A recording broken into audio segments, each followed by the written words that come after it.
করে জানো এই দেশে এসেছি আমি। কোথা থেকে কোথায় চলে গেল ছড়া বলে বলছিল। ছড়া বলি, I am very good sorry. চাঁদ কাট শ্রী, চাঁদ কাটে ঠকমক। দাঁড়াও, বলো কোথাকার ছড়া এটা। ও বললাম তো, বাংলাদেশের ছড়া হাই স্কুল ছিল, যারা উঁচু ক্লাসে পড়তো তাদের বেঞ্চে বসতে দিত। জানো বন্ধুরা, আমাদের দিত মাটিতে।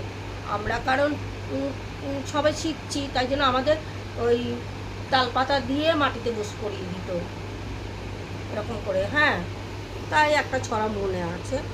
আর একটা মনে, আচ্ছা, যেটা মনে আছে সেটাই তো সবার সঙ্গে শেয়ার করো। তাহলে বলবো। হ্যাঁ। বলছি, চাঁদ কাট শ্রিং, চাঁদ কাটে ঝকমক, কাট কাটে ঠক ঠক, গরু নাড়ে দুটো শিং, ঢোল বাজে ড্রিং ড্রিং। আমাদের এরকম ছড়া আর ছিল। কি ছিল?